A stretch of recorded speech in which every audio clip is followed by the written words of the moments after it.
Ezequiel 42. Depois disso, o homem conduziu-me para o lado norte, para o pátio externo, e levou-me aos quartos opostos ao pátio do templo e ao muro externo do lado norte.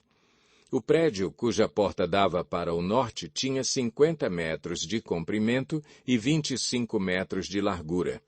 Tanto na seção que ficava a 10 metros de distância do pátio interno, quanto na seção oposta ao piso do pátio externo, havia uma galeria frente à outra nos 3 andares.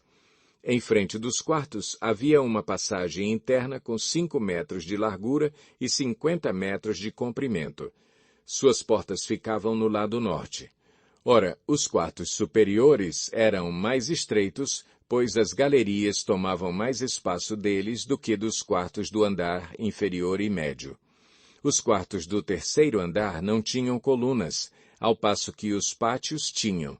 Por isso, a área deles era menor do que a dos quartos do andar inferior e do meio. Havia uma parede externa paralela aos quartos e ao pátio externo.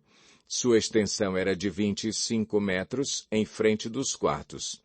A fileira de quartos, junto ao pátio interno, tinha 25 metros de comprimento e a que ficava mais próxima do santuário tinha 50 metros de comprimento.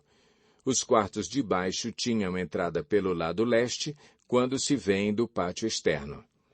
No lado sul, ao longo da parede do pátio externo, adjacentes ao pátio do templo e no lado oposto do muro externo, havia quartos com uma passagem em frente deles.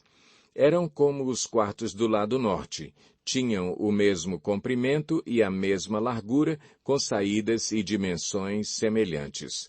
As portas do lado norte eram semelhantes às portas dos quartos do lado sul. Havia uma entrada no início do corredor paralelo ao muro correspondente que se estendia para leste, e havia uma entrada para os quartos. Depois o homem me disse: os quartos do norte e do sul que dão para o pátio do templo são os quartos em que os sacerdotes que se aproximam do Senhor comerão e guardarão as ofertas santíssimas, isto é, as ofertas de cereal, as ofertas pelo pecado e as ofertas pela culpa, pois o local é santo. Assim que os sacerdotes entrarem nos recintos sagrados, só poderão ir para o pátio externo após tirarem as vestes com as quais ministram, pois elas são santas. Porão outras vestes antes de se aproximarem dos lugares reservados para o povo. Quando ele acabou de medir o que havia dentro da área do templo, levou-me para fora pela porta leste e mediu a área em redor. Mediu o lado leste com a vara de medir. Tinha 250 metros.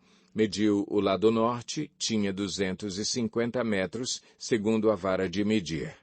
Mediu o lado sul, tinha 250 metros, segundo a vara de medir. Depois ele foi para o lado oeste e o mediu. Tinha 250 metros, segundo a vara de medir. Assim ele mediu a área nos 4 lados. Em torno dela havia um muro de 250 metros de comprimento e 250 metros de largura para separar o santo do comum.